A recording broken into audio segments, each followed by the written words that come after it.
So with quality improvement and all these quality things, sometimes it's hard to make it personal, isn't it? And I know for me, unless I can make it personal to me or understand why it's important to me, sometimes I don't care about it. If I don't understand why or how it pertains to me, it doesn't really make very much difference. So I wanted to start today just a little bit differently and play a really short video for you that might help make all of this a little bit more personal, a little more pertinent to you.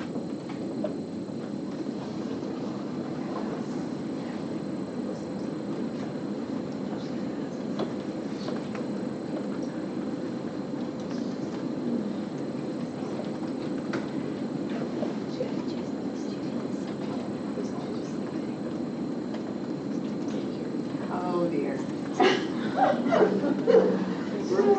Okay, I'm going to cancel this. Sorry. Technical difficulties here. Okay. This was what I thought it was.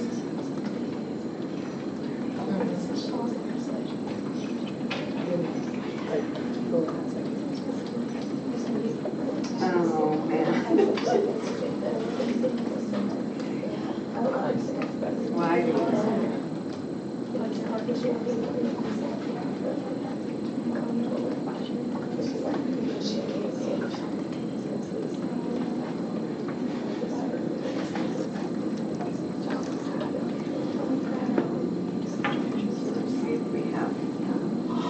Why we have no sound.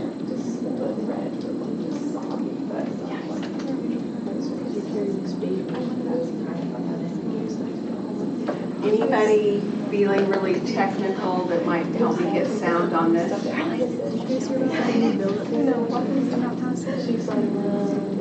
Sound on for the computer.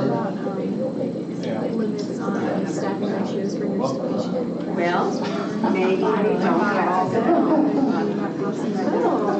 What is the ratio?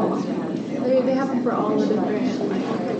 So like meds are just 1 to 4, which is crazy because right now it's 1 to 6. That's like your bag.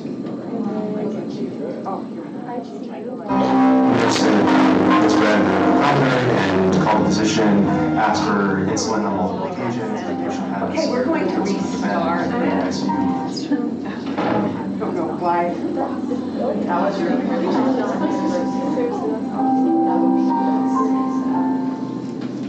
care technician came to me and she told me I need to let you see the screen. She shows me the glucometer. She saw the word high flash on the screen, and that's what she assumed was the result that she had. She's like, I just feel like my blood sugar is really high.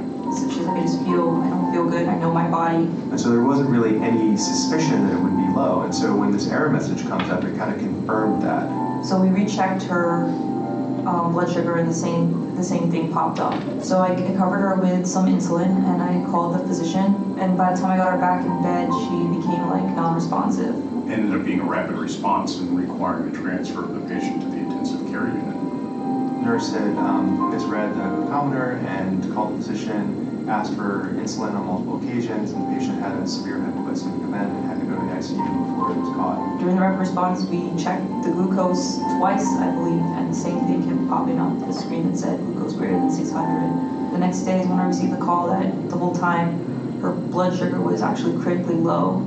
Shortly after this particular incident, another nurse made the same error where the machine it was an actual low value, but the machine read off this alert saying for a high, do X, Y, and Z. It never came to mind that the glucometer was incorrect. It was probably the worst experience I've ever had in my professional career.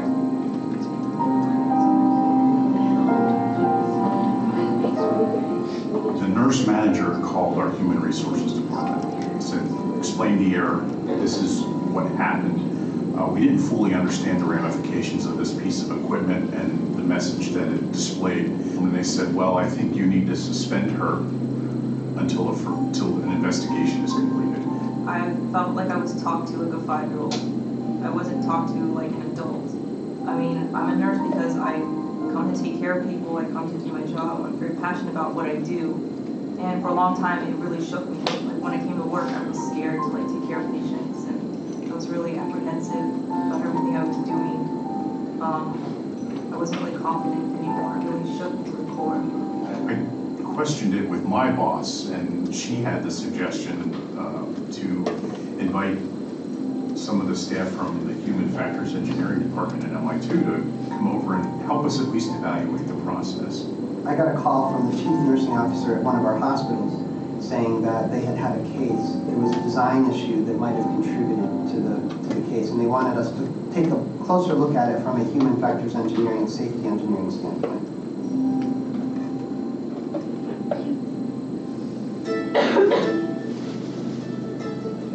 It quickly became apparent that there was more to the story than just that she had made a mistake, and that there was a lot more, that it wasn't just her. It's the actions of lots of people that led to this hazard, and it certainly could happen again.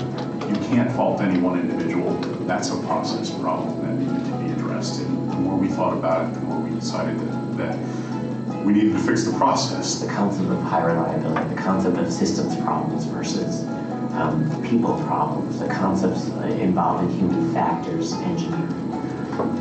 They become very familiar to us, those of us who are talking about them all the time. They're not as familiar to the people on the front lines.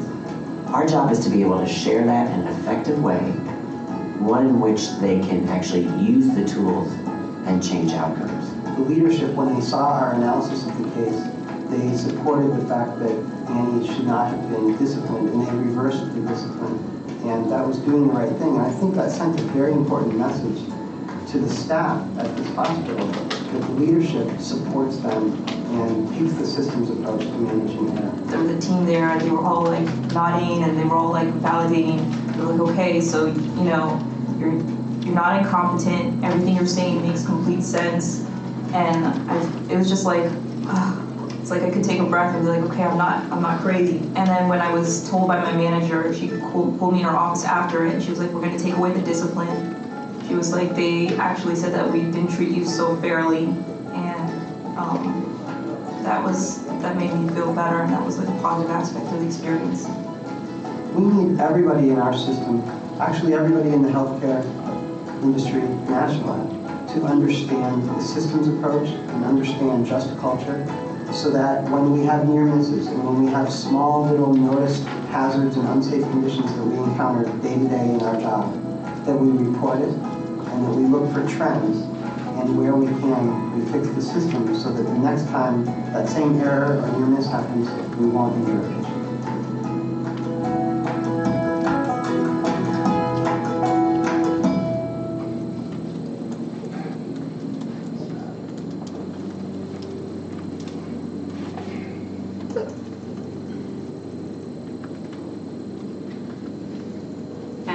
Aren't they supposed to get lab to come and check it as well? Thank you for bringing that up. Okay, so is there a policy where you've been working doing your clinicals, if you check a blood sugar and it is below 40?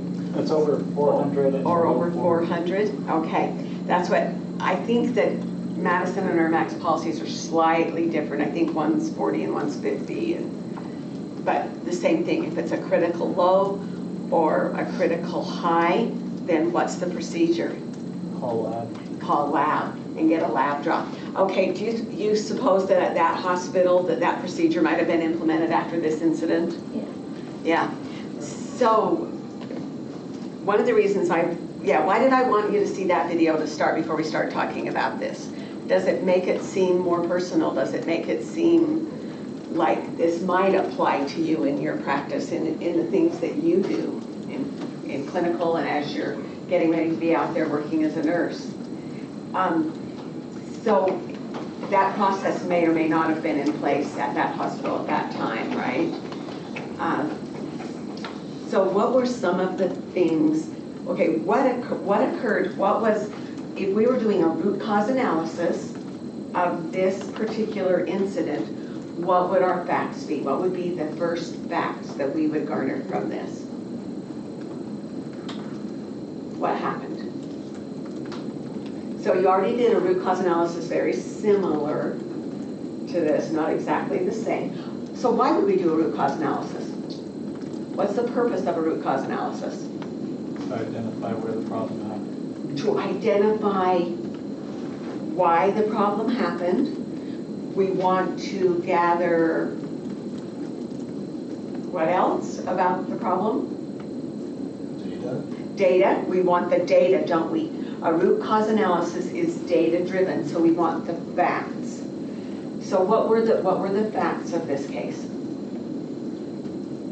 Glucose was drawn and Okay, she did check the glucose. She used the glucometer, and when she looked at the glucometer, what did it say? 600.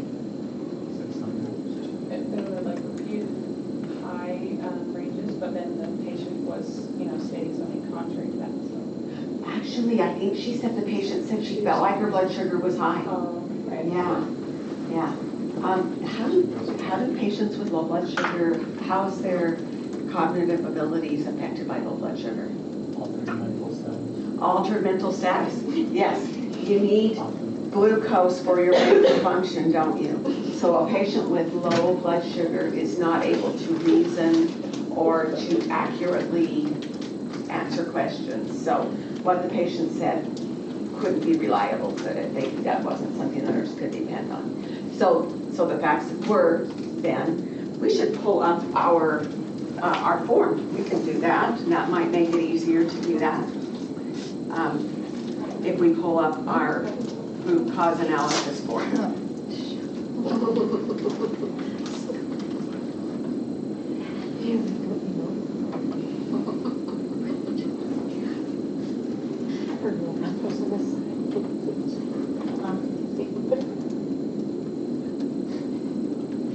Oh, I delete.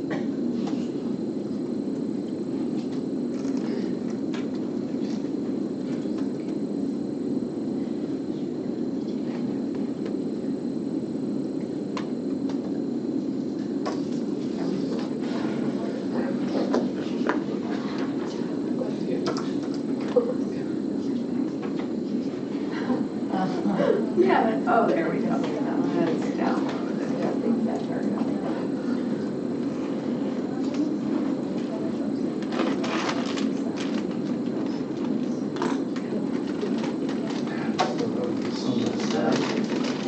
So you're turning on this picture. There we go. Oh, it's hard. I did it twice. Okay. So to do a root cause analysis of this problem, we want to describe the incident, don't we? And compare it to the regular workflow. So that's what Ammon already started doing. The normal workflow that you guys know is if you get a critical high or low blood glucose, then you know what to do next. So you already knew what the next step should have been with this incident. And then we want to identify the contributing factors. So the human factor, such as a communication failure, we already talked about one communication failure, didn't we? That the patient had hypoglycemia. They're not cognitively able to answer questions or be accurate in what they're saying. So do you think there was insufficient training or fatigue with the staff on this one? Maybe, maybe not. Maybe there wasn't a process in place at their facility yet for dealing with this type of a problem, and maybe, the glucometers had always been reliable and they hadn't had a problem like this before. And so she knew how the glucometer worked. She looked at it. She saw that it said 600. So we did, though, have an equipment failure, didn't we? Equipment failures are something that can happen at hospitals. What other kinds of equipment do we depend on all the time in working as nurses that might fail? The vital sign machine? Oh, that's what you said too? Heart monitor. Heart monitors. Heart monitors. IV pumps. Ventilator. And ventilators. Yes. We rely on lots and lots of equipment all the time that could have equipment failures, couldn't it? Okay, so those are all these things that could happen that could be a problem. And then problems in the work environment. Like, for instance, we had an equipment failure this morning. The sound wouldn't work on our tech station, and then when it did, it got blew everybody's ears out. But, and then poorly written or absence of policies and procedures. So that could be a problem. Or absence of necessary safeguards. Maybe they didn't have the policy for the lab draw. And so these are our steps of our root cause analysis. So I just want to kind of do that big overview first, and then we'll go into talking about our e-preps and what you felt was most important. That's kind of the, yes. Can I just add a little bit of food for thought for everybody? You know, to me, that nurse looked really young. I'm guessing she was fairly inexperienced, but the thing that really concerned me was even though it popped up and said, you know, to have a lab check for over 500, I think it was 500, I could clearly see that it said low behind it. That didn't say high. And so I think it's really important for both new nurses and experienced nurses is to critically think, if we trust technology, we're going to be, I mean, if we completely trust technology for everything, we're going to be in trouble. If she had looked at that instead of trusting what the one sign said and looked at the sign behind it, it would have given her a broader perspective that this patient might be low or they might be high, and then she could have thought about it. And then as we talked about, typically when a patient's blood sugar is high, you know, they're uncomfortable, but they can still think well. It might have been a good idea to ask her some other questions. Well, how do you feel when you're high? What are some of your symptoms? And see if she can articulate those to you. So I really think that, yeah, the equipment failure was a big part of this, and that really goes along with what we're talking about today, because we want to look at processes, we want to look at quality. But she got suspended. Can you imagine how scary and uncomfortable that was? She talked about how it damaged her self-esteem. I don't want that to happen to you. Right. And so I really want you to think about, you know, how can you think critically instead of just trusting everything that you read on the technology. Is that okay? I absolutely appreciate that, because that reminded me of where I wanted to go with this also, because the other piece of this is anytime our equipment or our technology fails, well, where do we want to look? What do we want to look at? The patient, exactly. And just like Sister Miller brought up, I remember when I was going to nursing school years and years ago, there was one of our nursing instructors had this funny little mnemonic, I guess is what it was, or something like that, and she would say, but then also living with a diabetic, I knew that I thought it was a pretty good one. And it was when something like cold and clammy, give them candy, sugar high, hot and dry. And so it was just like this little mnemonic that if your patient has low blood sugar, they're probably going to be cold and clammy. But if they have high blood sugar, they're probably going to be very dry, thirsty, their mouth's going to be dry. They may be a little bit sluggish because they just don't feel good. But like Sister Miller brought out, they're still going to be able to think clearly and answer questions.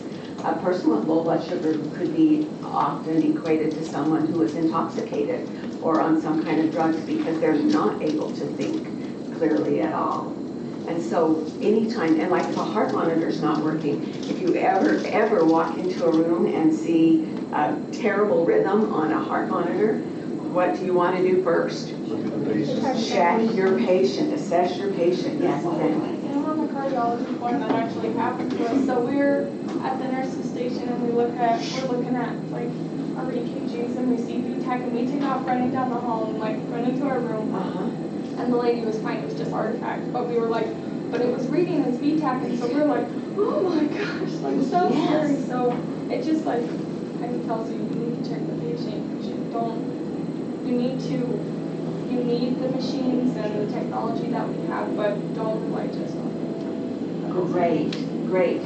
So it's always multifactorial, isn't it? There's always that the person, you as the nurse, who, by critically thinking, can prevent many, many errors. And yet, sometimes the things that lead to the errors can be fixed or changed. As we're talking about this, it reminds me of also when I was a new nurse, you don't even have multi-dose vials of saline anymore, do you? We used to have multi-dose vials of everything. We had multi-dose vials of saline, multi-dose vials of heparin, and do you know what? They looked almost exactly the same. We also had multi-dose vials of potassium. And one of the most frightening errors that I remember as a new nurse, fortunately, I'm very happy to report it wasn't my error, but another actually experienced nurse that was working the same shift I was working one day flushed, was picked up, and on top of our med cart was all of these multi-dose vials. And we weren't supposed to do that. We weren't supposed to just leave them on the med cart, but we would, we'd reuse them. They were all 20 or 30 ml vials, pretty much the same thing. They were all labeled as to what they were, but they all looked very much the same. And this nurse picked up a vial and drew up 10 mils to flush a patient's IV. Went in to flush the patient's IV, the patient immediately started having chest pain. And she knew immediately what she had done. She pulled the vial out of her pocket, and guess what it was? Potassium. That's exactly what it was. It was potassium. Yes. The patient did survive. Whoa! Yes. She stopped it quite quickly. We did a full code because she knew exactly what she had done. We were able to save the patient. That's pretty scary though. And then back in I think it was in the mid-90s sometime, there was another really famous case that helped change some processes in healthcare. Dennis Quaid is an actor, and his wife had twins. I don't know if any of you you're probably too young, maybe some of you actually heard about this. Flush. And their babies, these twin premature babies in a NICU, received an adult dose of heparin. And it was I think it was like Mount Sinai, a very large. That is the hospital that all the movie stars go to. Okay. And I'll just tell you an incident too. Before I came to BYU, Idaho, the university that I taught in nursing school, that's where we had our students do clinical. Was at that very hospital, and I can tell you their safety processes have completely changed. Yes. They're very, very careful. And so they really, really put some quality improvement processes into place to make sure that never happens again. And in fact, it caused a national change. I think it's Roche Laboratories that actually made the heparin in the vials. And again, it was still at that time multi-dose vials that would go to different units. And the neonatal dose and the adult dose looked very same. They were in the same size vial. But it was like 1 to 1,000 rather than 1 to 100,000 or something like that. I'm not great at remembering the numbers. But that Roche Laboratories actually changed their whole process because of that case. And the vials that adult doses and neonatal doses in look completely different. That's also, and I'm sure that the incident that I told you about with potassium wasn't an isolated incident that I experienced either. Because now nobody uses multi-dose vials. They're not available. They're single use. That's why it's more expensive to get saline in a 10 ml pre-filled syringe, but it's a safety thing, isn't it? Yes? Yeah, I thought that was interesting. I hadn't recognized, but yesterday I gave an IM injection, and the lidocaine was in a multi-dose vial. And I thought that was interesting. That is very interesting. Three vials on top of the Pyxis. Okay, there was 3 vials on top of the Pyxis. Yeah, One was lidocaine. They were all lidocaine. They were lidocaine, okay. They were all 1% lidocaine. Lidocaine. We couldn't get, so someone had taken them all out because I guess they're common use for, because I was giving Rocepin, I think, and so it stings when it goes in, so. It's thick. So they, oh man, it takes forever to reconstitute. But, it's like injecting Jell-O. Oh. That's Pleasant. Sorry. Oh, but yeah, it didn't even occur to me that all of the other vials I had used, they're empty when you draw them out and then you put them in the sharps, but this one I put back. And I had to make sure to clean it because it was out. So.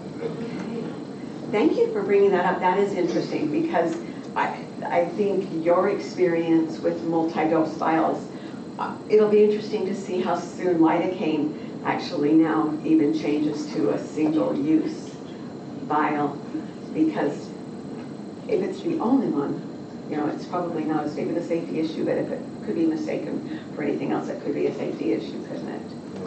Okay, good. Thank you for sharing that. All right. When I went through and looked at your e-preps, how you rated the outcomes was actually fairly mixed. But outcome number A described the characteristics and relationship between evidence-based practice, quality management, continuous quality improvement, and quality improvement and quality assurance was pretty much a 1 or a 2. And so that seemed to be the top one. And then the other kind of interesting factor was that outcome D identifies strategies for translating research into practice within the context of an organization was generally either a 1 or a 4. It was either your top priority or your lowest priority. So I thought that was kind of interesting. Outcome C relate the importance of the root cause analysis in relationship to sentinel events, never events, and near misses was generally a 2 or a 3, as was outcome C, explain the main concepts of quality improvement, including quality, customers, work processes, and indicators. So one of the big things that in our discussion on our e-prep this time was the difference between quality improvement and quality assurance. So what do you think about that? What do you feel were the big differences between quality improvement and quality assurance? Anybody? Oh. Alex? So quality improvement is the philosophy of the change through something.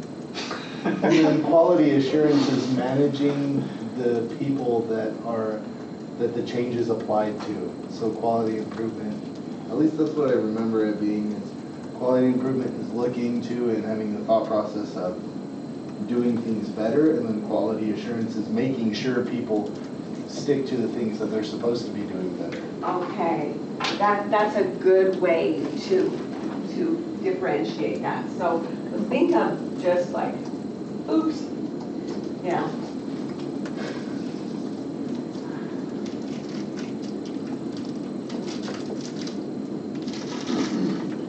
What kind of things will be done to assure that there is quality? What kind of things are done in all kinds of healthcare facilities to assure quality?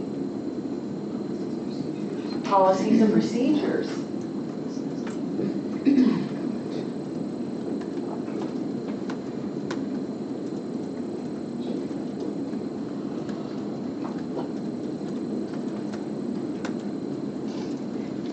Is there anybody that has a job to assure that there's quality in any kind of a healthcare organization?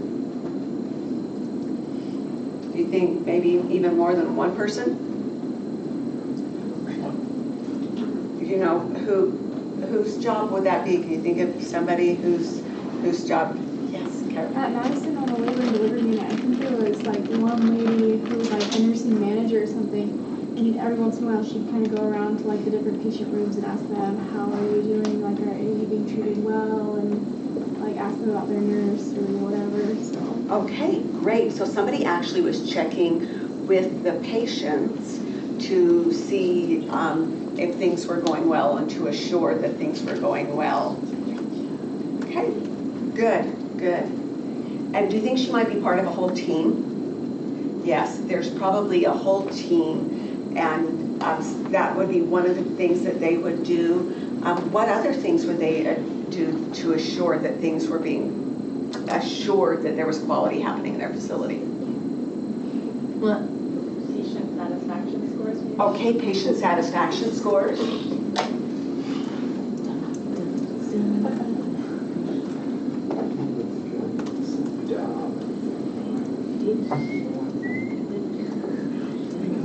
How about chart reviews? Do you think charts are ever reviewed or audited? They are.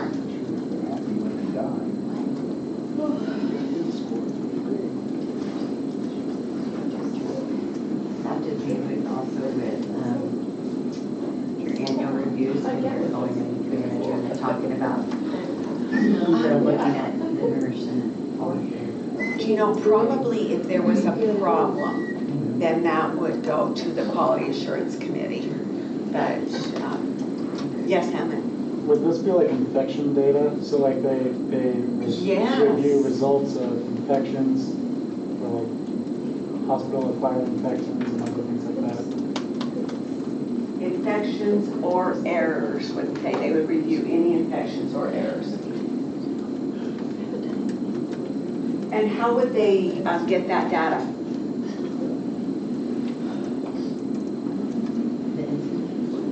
Incident reports, yes, incident reports would be one way they would get it.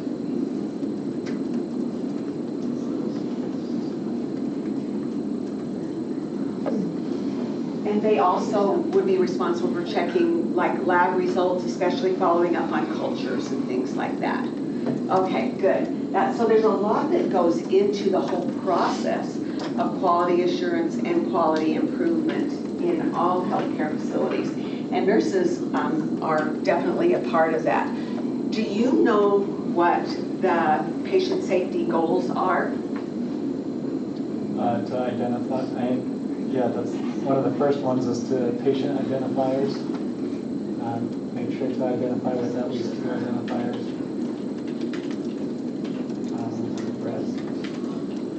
National patient safety goals that like list of 8 or 9 bullet points. Yeah. Which is Do you know what? I mostly- actually printed that off and must have left it sitting on my desk.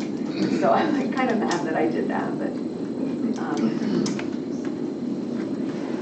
here we go. And they're in specific categories. So for the JCO has set that each year they set specific hospital patient safety goals. So these are the areas that they're going to be monitoring. So within each of these areas, the number one thing for 2017 that they felt was important was identifying patients correctly. And so why would that be a big deal? Emma? Well, it decreases the risk of allergies or to decrease the risk of giving wrong medications, making Yes. sure they're doing the right procedure on the right person. Yes. And leave everything. Good. Our med-error case study that you did as your assignment this week actually had to do with that specific safety goal. That was what made me think to look that up, because so that's the number one safety goal for 2017. Number 2 was to improve staff communication. So why is staff communication a big deal, and at what points does improving staff communication make a difference to you? What are like the critical points for staff communication? During a code? Okay, during a code is huge, isn't it? Good communication during a code is huge. And report, yes, any type of a handoff report. End of shift, beginning of shift, that report.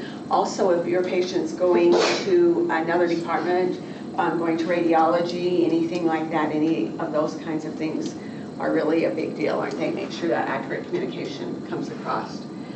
So medications, of course, is on there. Alarms is on there. Preventing infection is there, and identifying patient safety risks such as falls, and preventing mistakes in surgery. So those are the top patient safety goals. So why is it important to know what the top patient safety goals are? Why is that important for you to know? It's probably the most common mistakes. It is. That's why they're chosen, because they're the most common things. And where you work, are they going to pay attention to that? Are they going to be doing anything about these national patient safety goals? They are. They will, because if all facilities have to be accredited of some type, and if they don't pay attention to these national safety goals, they're not going to maintain their accreditation.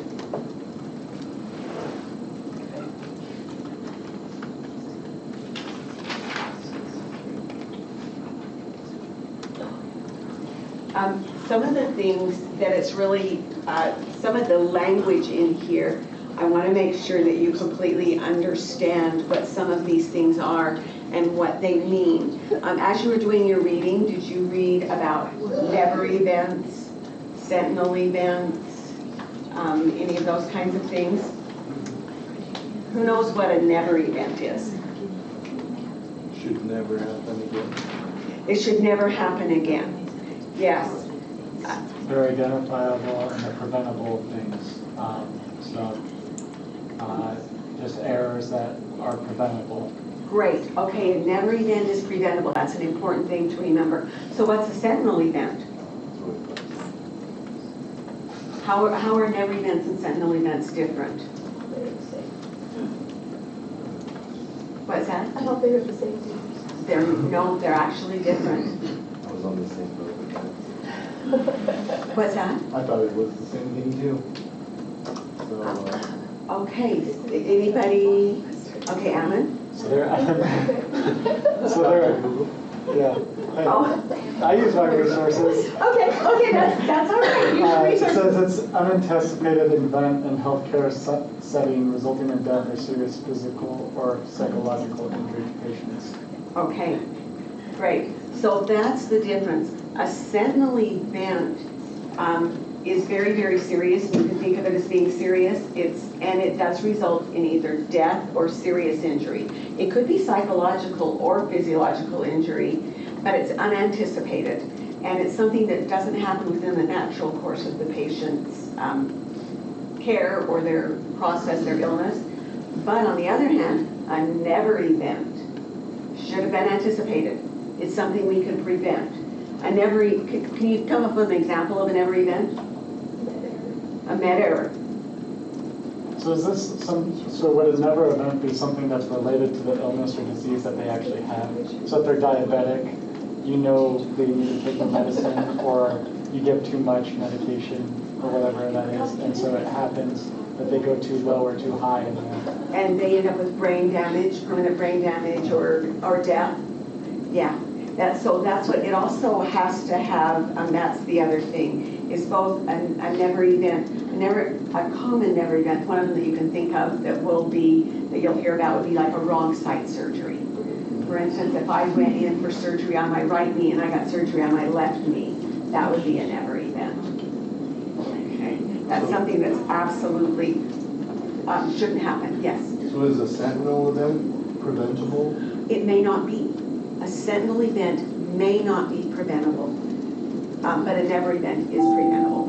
So that's the difference, yes. So when I was doing like my first shift ever on med-surg, we had a guy, I think what happened is he aspirated and we called a code and he ended up dying. Is that a sentinel event? He was like ready to go home and something happened and he coded and ended up passing away. But there wasn't an error made. It So was it has to be just an error. something that happened. No, sentinel. That's why I'm asking you with the case. Oh, yeah, there wasn't an error made. Okay, It just- yeah, yes, that was a sentinel event. Yes, it absolutely altered his life. It was a terrible thing, altered the family.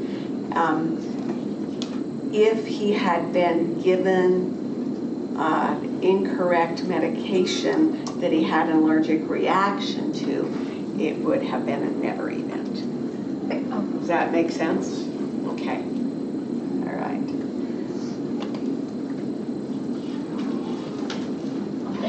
Wait, I have a question. Sorry. Yes. So if you didn't know the allergies, would it be a sentinel event? No, it'd still be a never event because you should have known the allergies. What if they did? Oh, if they didn't know? Like they had an allergy to it. They didn't have. Okay, that's a tough one. Yes, I knew. Yes, It's unanticipated. Yeah, it's they didn't know unanticipated. there was an allergy. Would it be never event or a sudden event? You can't know Is when that that happens. Because the never event is something that you should have had training, and there should be policies and procedures. A never event is something that should have never happened. Right. I mean, that's really where it is. Yeah, So, that's it. so when something happens that you just couldn't know or you couldn't prevent, Then then it's that's a a sentinel event. Thank you, thank you. All right. Any other questions about those? Okay, so, yeah, those are some of the terms that you're going to want to know about. So with the national safety goals, all healthcare facilities are going to follow those, aren't they? They're going to make sure that they are implementing specific things in their healthcare facilities to make sure that they're in alignment with those national patient safety goals. As you've been in your hospitals and been doing things, have you seen any goals that might be going on that might go along with any of these? It's not a very good picture, is it?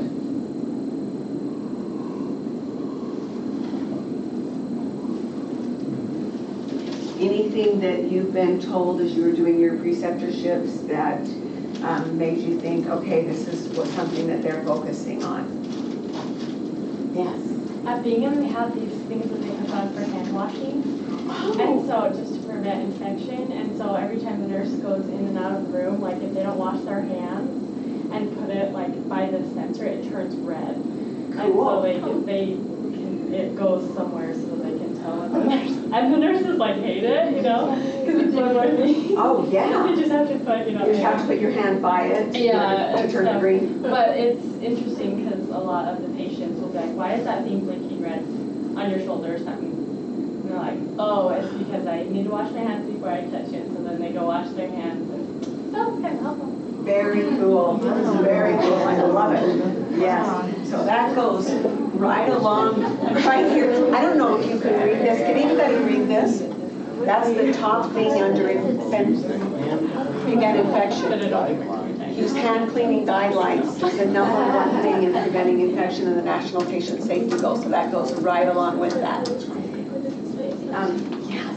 I know Ermac is focusing a lot on like watching your IV, like just they call it following the lines, like how we talked about, just because there was an incident, I don't know, a year or two ago, where a nurse turned up the Pitocin instead of the LR, and it's a huge issue. Was there a bad outcome, do you know? She's still working there, Okay. as far as I know. Do you know if the patient But I suffered? think the baby lived, but there was a lot of complications, like emergency. So they just, now I've noticed, like even when I was in the ICU last semester, they like label each line, so it just makes it easier for them. So, does it sound like they did a root cause analysis? It does, doesn't it? It sounds like they did a root cause analysis. They identified the problem and they corrected it. So they implemented a new policy and procedure to correct a system problem. Even though the nurse did make a mistake, there must have been a system that, that they helped correct to prevent that mistake in the future. Good. Did you have something else, Alex? No. Okay. Good. Any other things that you're seeing? One thing about that changed, I know both at Madison and Ermac about 6 or 7 years ago, about in the same time, both facilities had a post-op patient who had recovered, and I know at least in one of the situations, they had been given Narcan in recovery back in PACU because they were overly sedated and weren't waking up. But one of the problems with Narcan and opioids, the pain medication that he'd been given, was that the half-life of the Narcan was shorter than the half-life of the narcotic. So the patient was doing well, went out to the floor, was recovered, doing well. The nurse had been doing the Q15-minute vital signs for an hour, And then I think they were on to the Q 30-minute vital signs when the half-life of the Narcan wore off. And so what happens at that point? Yeah, the patient tanked. The patient actually stopped breathing and had an anoxic event. And so I know that both Ermac and Madison have changed their recovery procedures for patients, and post-op patients, I think, all have a pulse oximeter with monitors for like 24 hours now in both facilities. So that was something that was like a root cause analysis. Often these things are caused by a big problem that's identified, and so it's always better if we can identify system problems and prevent them before it causes injury or causes harm to a patient. That's the big goal of quality improvement, isn't it? To prevent those injuries. Isn't Narcan's half-life only like 30 minutes anyways? So, you know, I would have to look that up to tell you exactly what the half-life of Narcan is. I know that it's shorter than the half-life of most narcotics, that I know for sure. But I don't know if it's 30 minutes or an hour. It makes them way less sick is one of the shorter half-life. Yes. No, that's just off, sorry, the shorter the half-life, the more addictive it is. Because it wears off. So it says Narcan's only 30 minutes to 81 minutes is its half-life. It's, sorry, 30 minutes? 30 to 80 minutes. 30 to 80 minutes, okay. So it is half an hour to an hour right in there somewhere. The Narcan will wear off. So that's, you know, and so there probably was a lot of breakdowns in that system. There may not have been the report when the patient came out to the floor from PACU. The patient probably seemed very alert and oriented, didn't they? Because they had the Narcan, and that Narcan wore off and the narcotics didn't. And so just be aware that was something. So let's talk about a PICO question. What is a PICO question?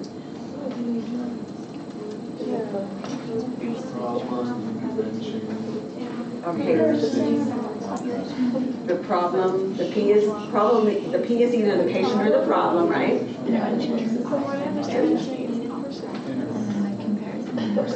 The comparison of the intervention, and then the outcome. So it really closely follows the nursing process, doesn't it? Doesn't a PICO question very closely follow the nursing process? You think of it as exactly the same type of thing. Okay, and when might that be useful?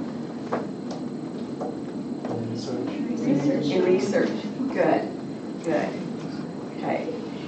What kind of, how do you come up with a question for your research? How do you identify a problem for research? Through practice? What's that? In your practice, you notice a trend or a problem that keeps popping up? Great. That's the very best way, isn't it? In your practice, notice a trend or a problem that keeps popping up. Good, good. All of you last year took 420, and all of you identified a research problem and presented a poster. As you've gone, so this is a semester later, are there any of those problems or things that you did research on that you're still excited about or feel like you'd like to move forward with that are pertinent to what you're doing, that you'd like to share? It still bothers you, so tell us about it. Oh, my problem was, I mean, I'm not on the med-surg floor this semester, but my problem last semester was that while working with patients on the med-surg floor, the ones that would go down to surgery that day, they had no idea when they were leaving, and I had no idea when they were leaving, and then they'd get mad at me because they're like, I'm freaking hungry. Can you tell me what's going on? And you just didn't have any answers for them. So I researched about like changing the surgical schedule, revising it, making it electronic so all nurses can access it, so they know exactly when their patients are going in, who their doctor is, what they're doing. So that would be cool if they made that happen, but yeah. That's a great one. That's a fabulous one on so many levels because it has to do with patient satisfaction, doesn't it? It also would have to do with nurse satisfaction. If you could get that implemented, it would be better for the patients, better for the staff, better for everybody. So awesome. Okay. So that one's very applicable to practice, isn't it? It also helps with patient satisfaction. Great. Any other of your research? Yes. Okay, Kara and Nicola. Well, it's not for my research that I did, but there's a lot of new problems that I've seen that I'm like, why hasn't anybody fixed this yet? Or things like that. Like we have some patients that are one-on-one status, so they have to be with somebody at all times because they're a risk to themselves or whatever. And I noticed that my nurse that I'm with, like, or any nurse that has a one-on-one patient, they rarely go into that patient's room. They'll only see that patient maybe like once or twice a shift, which, you know, is fine because most of the times you go in to see a patient, they need to go up to get to the bathroom or something, and the CNA can do that. But they're also not being assessed, and that's like the issue. And the CNA can't assess them. That's constantly with them because they're not allowed to assess. So I guess that's kind of a problem. Also, like with patients on precautions, I feel like they get seen less because they're on precautions because it takes a lot of time to put that on, and it's kind of like annoying. So an interesting thing to study. That would be a really interesting thing to study. And Randy, I'm so sorry. So I'm trying really hard to learn all the third semester students' names, and now I'm forgetting you guys, and I don't. Like, okay. You can call her Kelly. I'm gonna start calling her Kelly. So I studied like the number of patients compared to nursing and like nursing wear and tear and how people can get burned out. You see that all the time because everyone's exhausted, and I've had people tell me they're working like 4 or 5 shifts in a row, and I'm like, oh my gosh, and that like can't be safe for patients for one, but they need the money. So what do you do at the end of the day? So I just think I think what I had suggested in my research was that we put more CNAs on the floor, because I know at ERMAC we have like maybe 1 tasker, and if we're lucky, a CNA on my floor. And sometimes we get more, but a lot of times they can help take care of the non-nursing tasks, like getting water or taking them to the bathroom, and that would decrease the workload of the nurse a lot. So that's just one thing that I see a lot. That's a really good one. You guys are graduating at a very interesting time in nursing when there is absolutely a nursing shortage again, especially in the Intermountain West, when there hasn't been. About 3 years ago even, there was not. So that would be a really interesting one to follow. Yes. Mine kind of went off of that, but then I was talking to one of the ladies that's in my ward, and she works at ICU at ERMAC, and she was saying how there's 2 nurses there that have worked so much overtime that they're making 6 figures a year because they just keep picking up extra shifts. And when I was doing my research, I found a study that said that after you work 2 12-hour shifts, you start to decline in like your judgment and everything. So my suggestion was to put like a time limit on how many, or a limit on how many extra shifts you can pick up, just because of patient safety and whatnot. But when she told me that, I was like, in the ICU especially. Yeah, that's really dangerous, isn't it? That's great research. Is that 24 hours consecutively, or yeah, is like 2 12-hour shifts. Like not 24 hours straight. Like not a 24-hour shift, but like 2 12-hour shifts in a row. Well, I'll tell you just an anecdotal story. But when I was a young mother, I was working nights, and it worked really well for my family because I would work the 12-hour nights, and generally I would work 3 in a row. But at one time they were short, and I worked 4 in a row. And my regular babysitter wasn't available the next morning, but my youngest son was 3, and he was really a pretty good little kid at the time. And so I got my other kids off to school. My husband was gone to work, and I thought, okay, I don't have to go to work tonight. And I think I actually had about 4 days off. And so I thought, well, I can just let him watch. He'll just watch cartoons, and he'll stay right here by me, and I'll just kind of drowse on the couch just a little bit. I won't really fall that sound asleep. Well, I worked 4 nights, 4 12s in a row, and I went dead out. And I woke up, and it had been about 3 hours, and the TV was on, and my 3-year-old was gone. And yeah, that's why He actually is 30 now, so.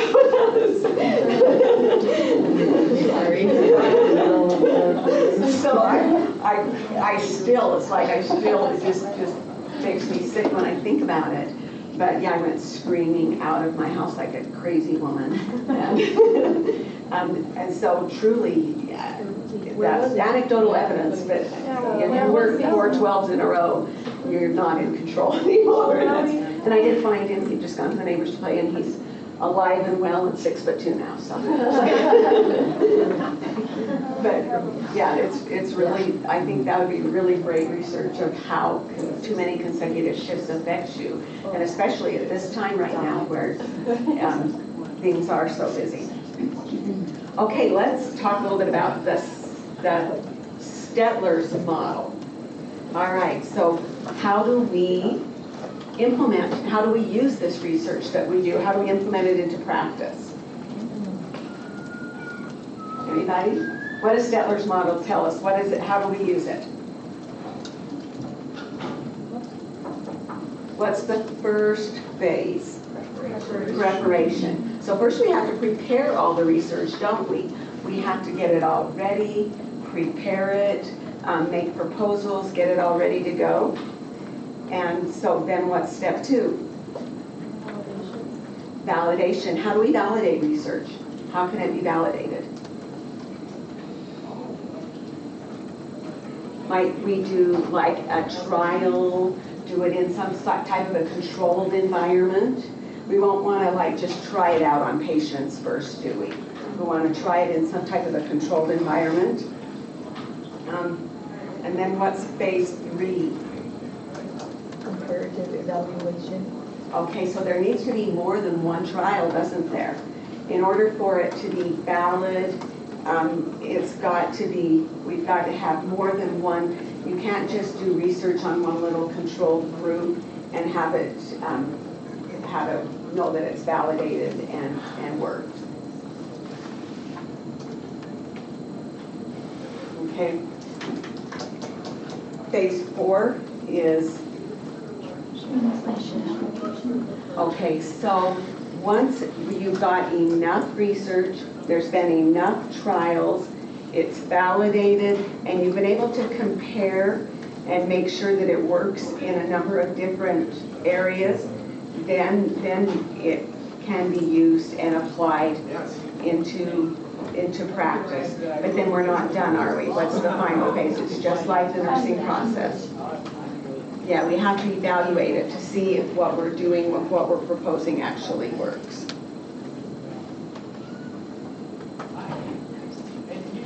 That's a really, really brief overview of that. But you are going to want to understand how that process works. Okay, one of the things, we're gonna shift gears for just a couple minutes on this and do something different, because one of the feedback that we've gotten from students in the past, and we'll come back to research and quality improvement, but we just need to do something interactive for a minute. And some of the feedback that we've received is that you'd like to be better prepared for interviews and for getting a job. And so we talked a little bit about behavioral-based interviewing questions. So let's do a little, like, speed dating. And we're going to do some speed interviewing. And what I want you to do is I want you to pick an interview question. I'm going to hand you just, and these are broad-based interview questions. And I want you to pick a question, and I want you to spend 5 minutes with one person, and you interview them, they interview you, and then you switch partners and do it with another person, okay? Oops. So yeah, grab a partner. We have an odd number, so Courtney, yeah, can be.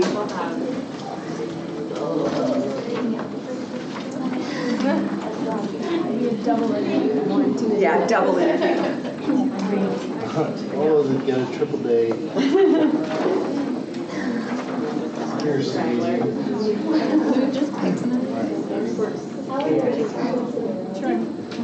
I'll question you first. Give me an example of a time you put yourself in a leadership position. What steps? Oh no. Oh my gosh, okay. That's a great question. Thank you for asking. Why is it? Schedule your time and set priorities.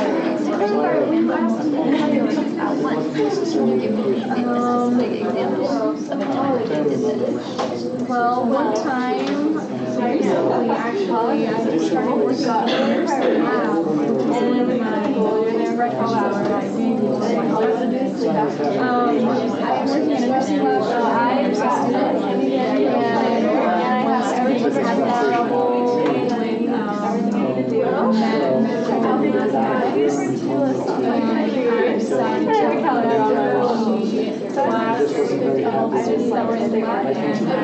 And taught them about all my priorities.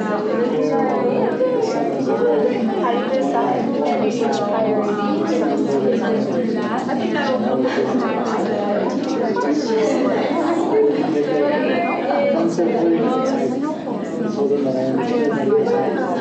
Might you have that role of the leader? Do you see Whatever's more like in that situation? school or whoever's closer. Well, we're talking about how to be a good teacher, teaching skills. I think one thing I could have done better is personally. Give me an example of a time what collaboration got you better and go for it. Because it was more of an overall study session. But just the patient service experience. Good job. I mean, it was two, but it was one thought. Okay.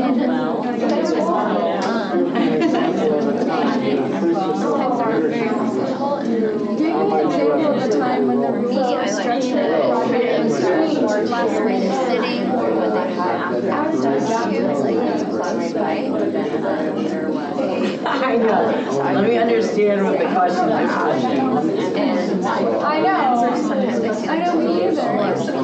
Like everywhere, and it just doesn't really look cool. So whenever I see that, I try and ask them. Give me an example of a time when the rules or structure of a project was changed last minute. I would do that. Good job. Or who would like to raise that question? Give me an example of that time when you were adapting to changing circumstances and how you were able to adapt to your team or how you were flexible to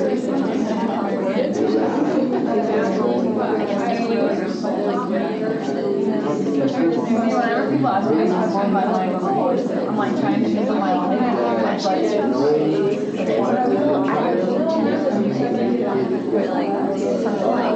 Maybe you were given a project Small hospital like that where there's like one room or something like she was like I go through my life that old. She said she likes it actually, and I'm impressed by her. Yeah.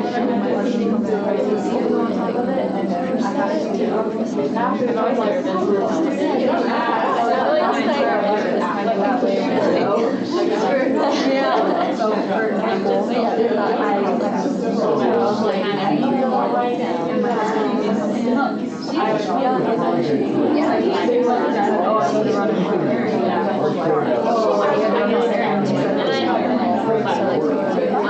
and then she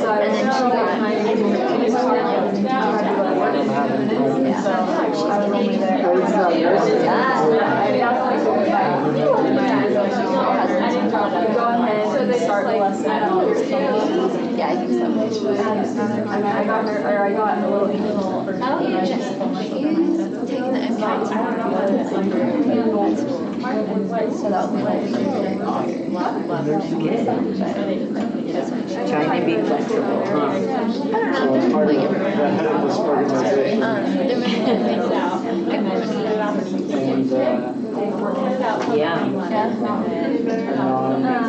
part of the nonprofit. She doesn't know what she's doing. That's my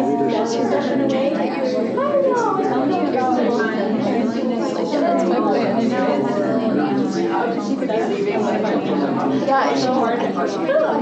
Wow. I'm not willing to share all the time. Let's see here. Basically, You know, we're willing. oh, sorry. You know, we're still not willing to share. When we have experience, sharing what I know to help them improve. If I'm inexperienced, not willing to share because I'm in a different place. When I do share, though, information that I'm experienced in, I like to help others that empowerment that they become independent, they can do the skills efficiently and successfully, and so I help them become independent. I really like to see that. Are you like to share? No. Are you going to this afternoon? Yeah, I think so.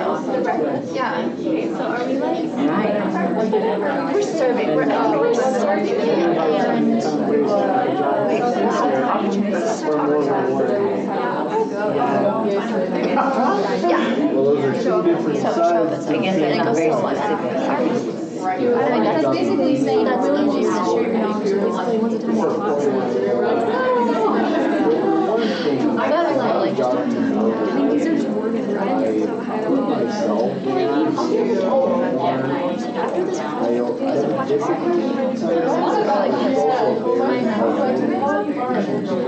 I guess I'll give you specific. I used to be a groomer, so I used to and I became really good at it. So I would then teach the new people that would come in different tips and tricks that would get the job done. There's someone who just got one. Oh yeah. Yeah. When you see them do well and implement what you taught, I know. See a good outcome, it makes you want to teach them. They're kind of peers or something. Yeah, we need anyone right now. Yeah. We'll be flexible. I know, it's like, that's not very good. But my Questions are. my husband is Sarah? No, yeah, so Sarah had her baby. So one day. It's like a body.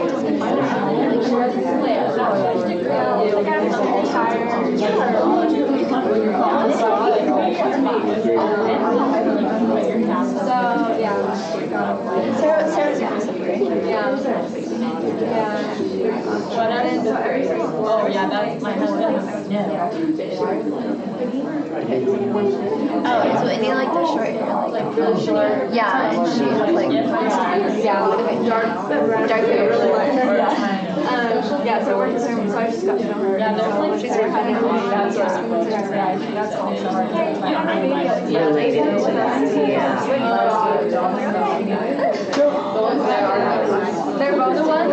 But I think in interviews they don't know. They won't know that you don't necessarily have experience in nursing or in that fashion. Some kids, but in nursing specifically, we just went to school and got a degree, and they're going to know you don't have the experience. So they want kind of your life experience. Have you talked to the person?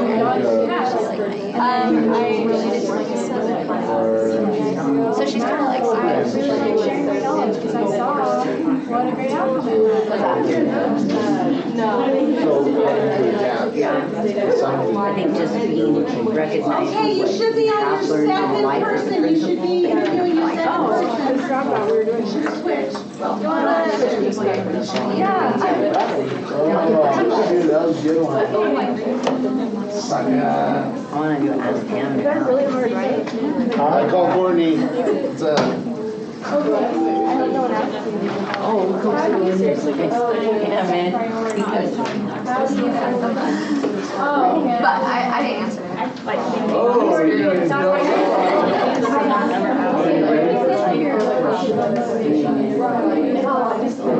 This is kind of more like, Yeah, especially when you're in an interview and then the people want to work here. I can't say anything wrong. And then they want to hear the rest of the facts. And you're passing this off.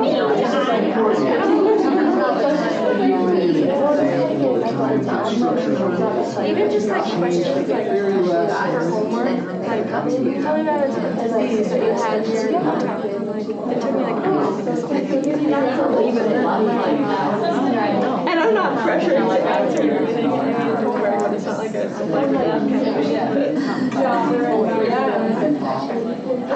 well, honestly, I don't know if I implemented this.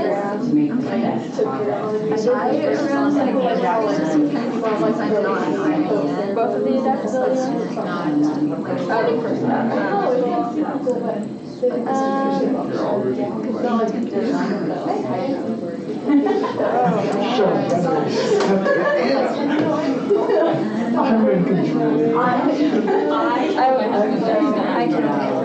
Describe the project. Give me an example of a time when you had to leave on your feet to ensure the patient got the best service possible.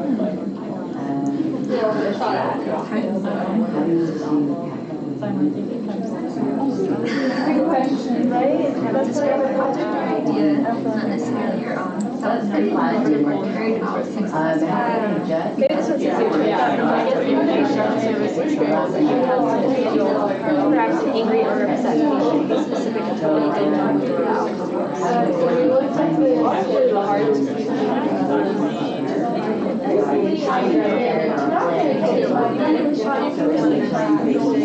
where I studied a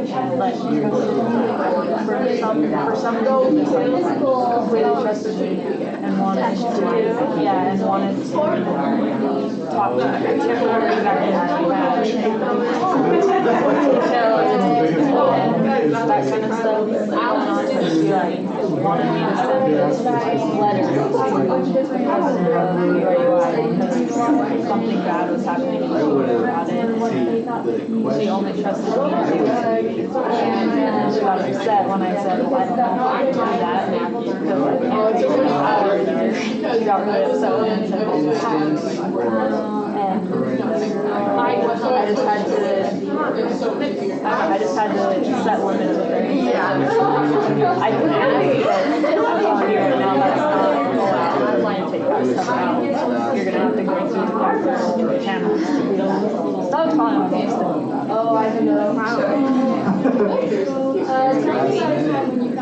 That's like the other one. Well, that would be why she's at BYU, I guess, right? I feel like how do you schedule your time other than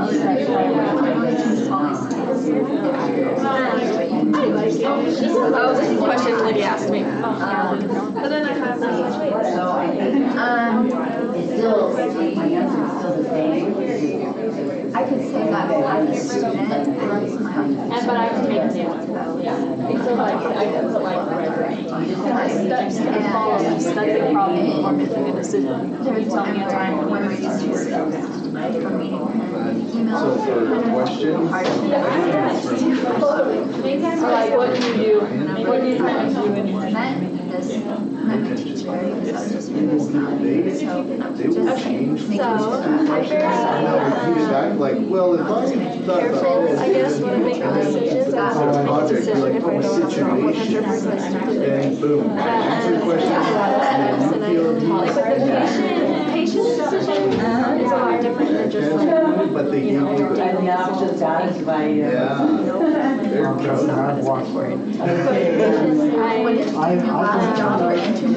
have to like follow every step, you know, like assess them completely and thoroughly and understand their situation, get their history and their background, like just understand the whole issue and why they're there. And I think that's what helps guys make a decision, just because if I just say, hey, this person needs this, it doesn't help if there's no information that backs up the decision and why, even though it might be the right decision, it's not really effective that way. So having two projects that we're I don't know what time when it is So those the steps. thing that I thought about. There's been every time I use stuff where I can't Which one is like a most specific patient and or like which one can I do it's first? like yeah, I make decisions every single day. And it's not like I have a specific time to tell you about it. You know? Figured out which one was more time consuming and I did that one first. And then I worked on each one separately and then did that time to be able to figure out what's on the second one. Thank you so much. I was like, so it's both right up my side. And so people search for the last two hours, I'm like, I'm done at these ones, because I don't know how to show like. Well, if they both were a priority and they both needed to be done, then I needed to allow time for both of them so that I could finish both of them because they were both high priority. Meaning one could not be belittled like the other. And so the most optimal way for me to do that is to accomplish one and make sure that I have enough time. Yeah, that's what I was Okay, and if I was able to delegate that project, as it wasn't. Yeah, right? Delegate to another. Like a whole different problem.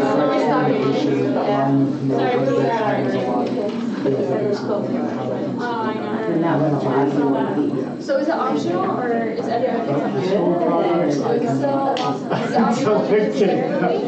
How do you build your mind off of things? Because it doesn't say anything about. I'm just saying for this project, can I delegate them?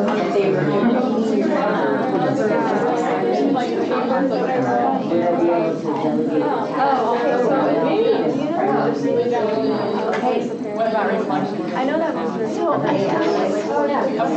It's just a different honor. You want 5 more minutes or are you just about done? Okay, so it's kind of cool. Okay, 5 more minutes. We gotta make sure Alex gets hers. Okay. So and then but the needs solutions just try to find it. Just because like is that what she said? I had a patient. Before graduation. That's like I'm not Like I wish. I don't know. All right, give me an example of when you. I think it would be like the day before. Okay, so A day before. Well, And that's gonna be late. If it's just like some of us are getting paid. So it should be mandatory. I think it should be mandatory. I'm okay with that. That, yeah. It's like we paid like $2,000 for this program. I think it should be like the day before too though, so if our families come up for graduation, they can be there. Oh, yeah, definitely. So it's not like, I don't know. Yeah, it should Get some special the recognition. $40 bid should just be included in the textbook fees. Oh, is it only It's $40? only $40. The cheapest one is $40, they said. Yeah, it should be. It should just, check it out. I don't know. It's on the website, I go to the instruction. It's on the Paper and the email. It's number one. We are. Okay, Trinity and sorority. We could get a lamp, like a voting lamp, make wishes. Okay, here we are. Harvard. You go to just like this, right? I'm Supreme. I'm Supreme. Wait, so which one? Your Supreme standing includes a custom guard. I even like Because I thought we didn't afford to. start thinking. Oh, I think it's like, she's like the former. Oh, so it's like a little string thing? But then. Diamond actual. Oh my god. One diamond. It includes one diamond. Right, so. I'll ask for diamonds. Dude. Our parents are graduation gifts. There you go. A diamond in your single.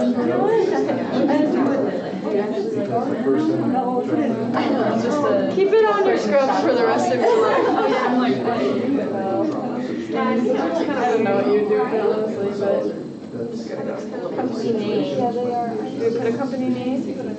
No. I don't know. put do you put BYU-I? Or whatever. Their doctor provided or do you need interventions? Wait, Sorry. Or whatever that. okay, wait. Oh, so maybe you just have to create an account, just like with the little sheets. Hey, Alicia, how do you find the price? Oh, so Do we have to make a form? they have the login and password. I'm a good cook.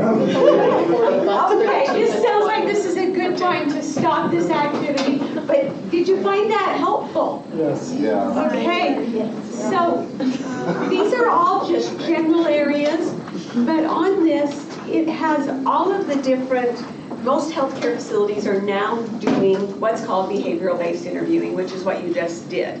So as you have this paper, this handout, and I'll post it in our class too, so that those who aren't here can have access to it. But it'll help you, did it help you to think of different ideas of how to answer the questions?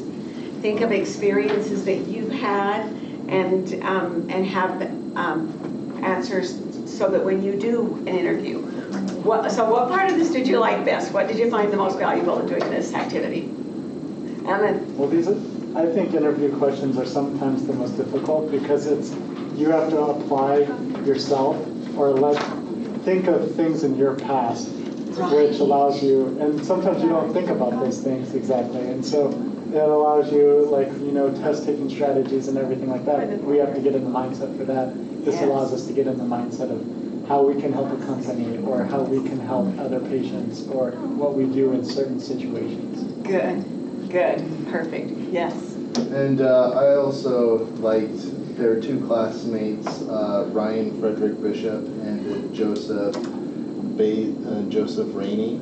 And so I really like how they've taught me something, because if you ever ask them a question, they'll kind of restate the question. Well, they'll answer it with some words in the question, but they'll change a little bit so that they answer how they want to answer. And I think that's a great skill, because project was in a lot of these questions. Yes. And so they could think, oh, well, that's project, situation, or whatever, other experience. And so I think those are two qualities that I have gotten from those two classmates.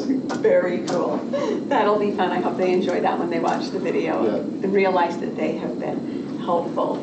Okay, so when you do go for an interview, it's always important, one of the things that you can do to prepare, now you can use this paper, and you can prepare because you can think through specific instances of times that you have done any different kind of thing, that you've demonstrated leadership skills, or that you have been innovative, or that you have demonstrated critical thinking, or that you've taken care of a patient or their family member that was upset, and you can remember some of those times so that when they throw those questions at you, that you have some examples from the things that you've done in your clinicals and in your life.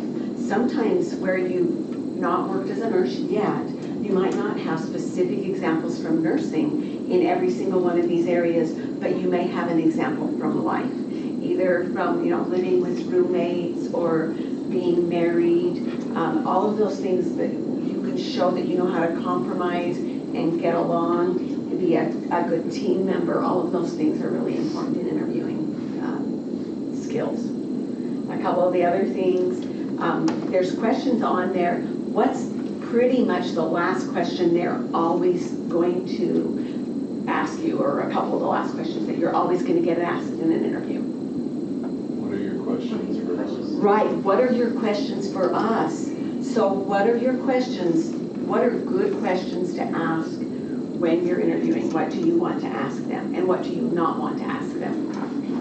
Yes, I think you need to ask about what orienting programs you have, or what programs you have for new nurses to help them develop, something like that. Good. That's always a really good area to ask about, isn't it? Because they know that you're new, and by you asking that question, it shows that you're showing initiative, that you also realize you're new, and that you're going to need help in the beginning. beginning, getting used to everything, and so you're interested in doing a good job. So those are good kinds of questions to ask. What else is good to ask? Yes, Karen? What kind of things do you do to prevent burnout in your nursing staff? Oh, that would be a good one, wouldn't it? Yeah. Yeah, so what are some of the good positive things that they're doing in their organization? Okay. Yes, Alex? You could ask about what's the turnover rate or job retention. Yes, absolutely. And especially if you're interviewing for a specific unit. Occasionally you may find yourself interviewing with a group of managers and they may be deciding where to put you. And so it would be good to ask what are the differences in the units and especially with turnover.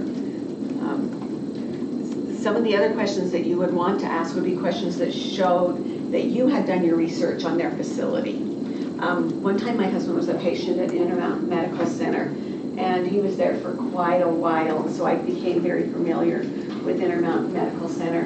And one of the things that I thought was really cool, on their main floor, they had their mission, vision, and values in great big pillars on their main floor. And so as I'd sometimes go walking around and I would read their mission, vision, and values.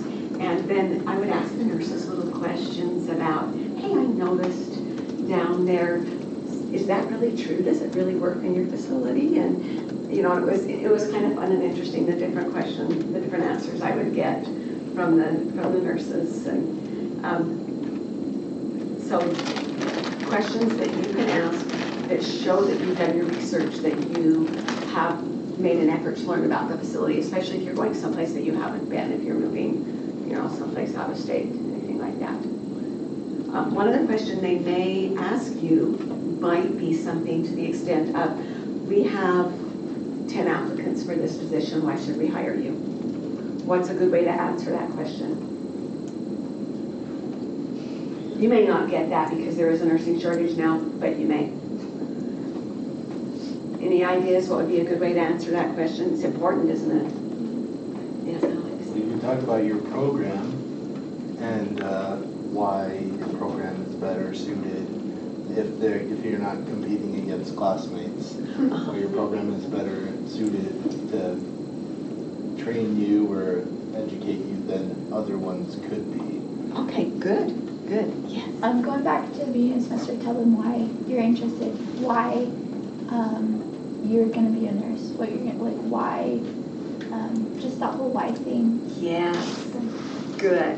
That's really a good one. And you can always,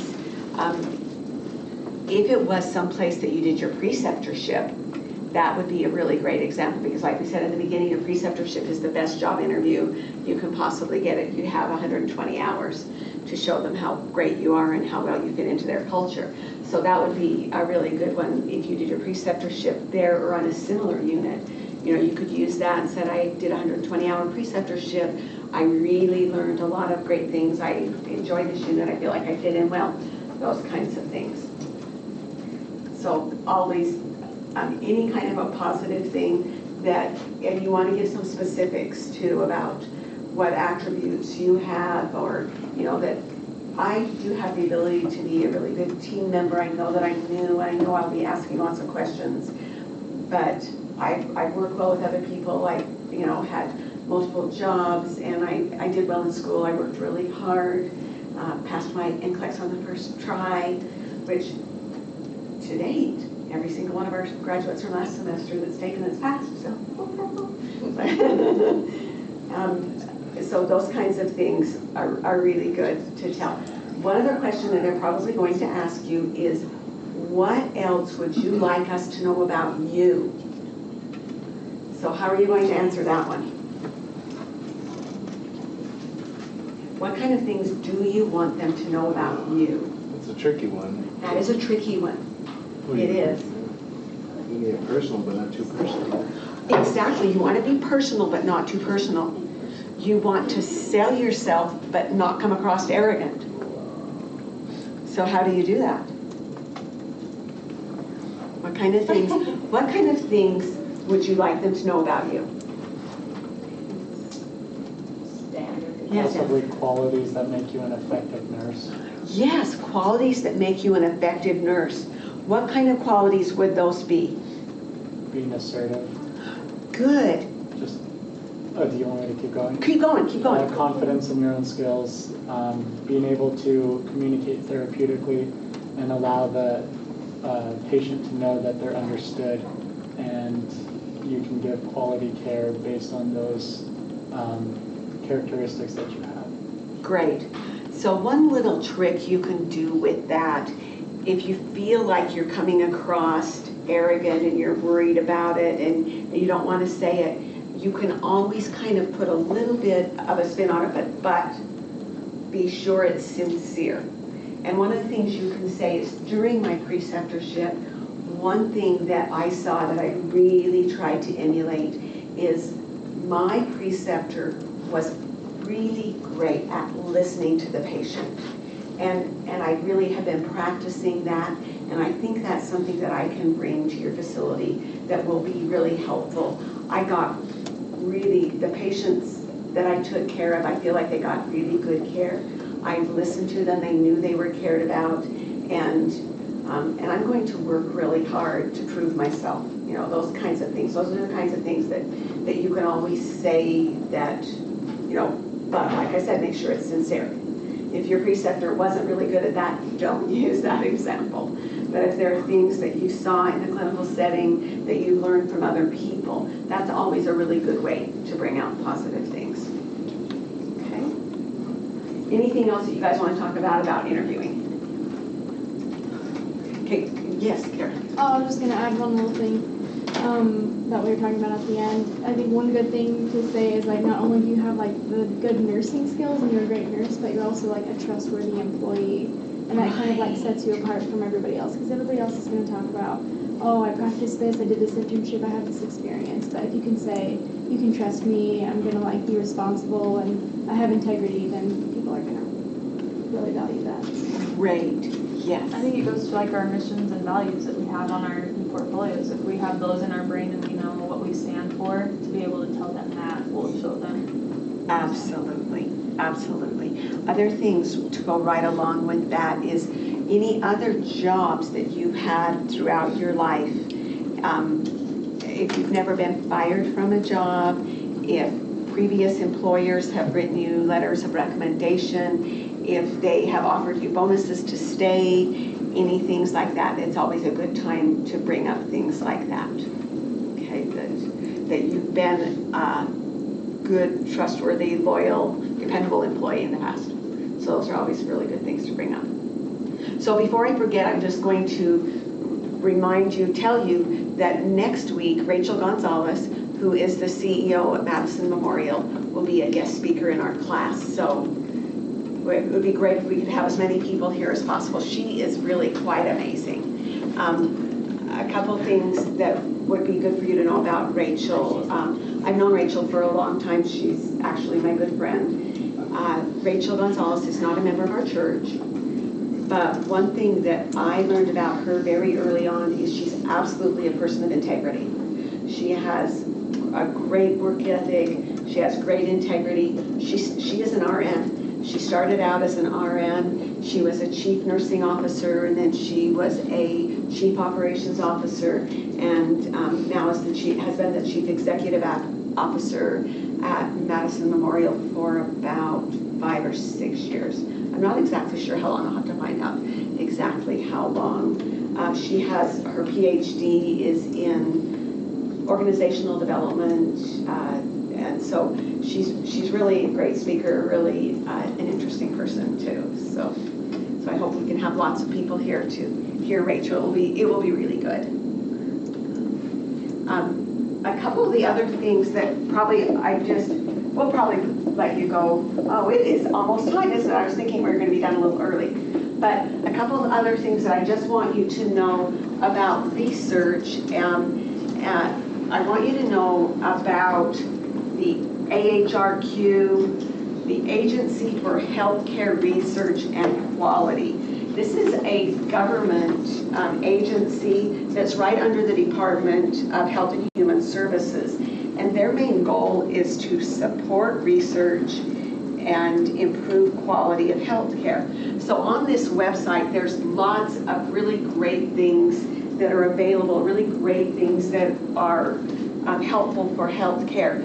One of the top quality, it was actually #2 national patient safety goal was to improve communication. And on here there's team steps.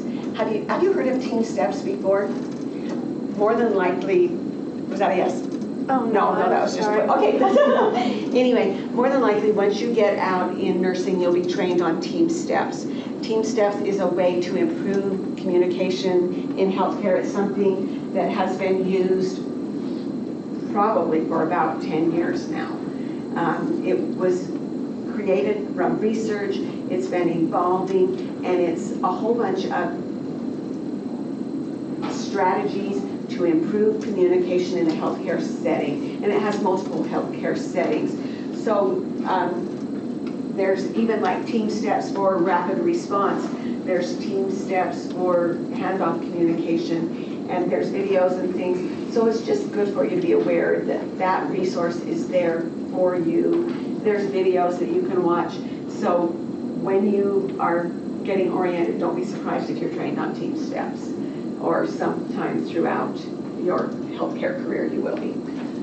So do you guys have any questions, anything?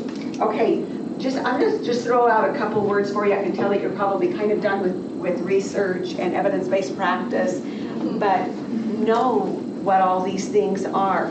Know what quality assurance and quality improvement are. Know what a never event and a sentinel event is. Know what a meta-analysis is. Know what AHRQ, what that website is and what it does. Know what just culture means. On our little video that we watched, just culture is really about fixing processes and not assigning blame. So that's a big thing that's out there too.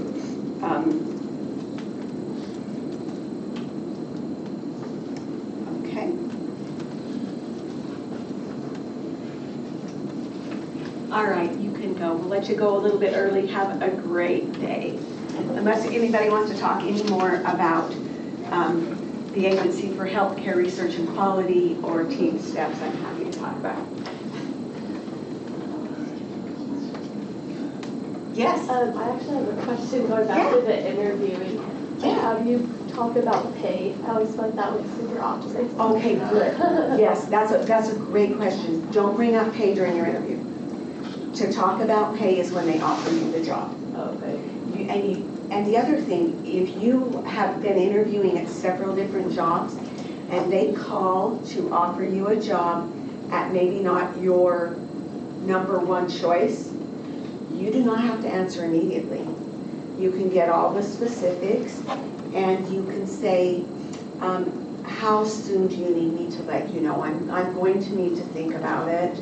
I really appreciate the job offer, but I do need to think about it. I need to talk to my spouse and consider the offer, and then just say, how soon do you need me to know?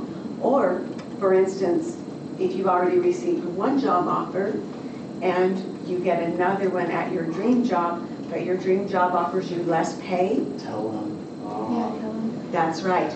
You can use it. You can say, and exactly, be very honest. Say, do you know, I was really hoping I would get this job. This is my #1 place I really want to work.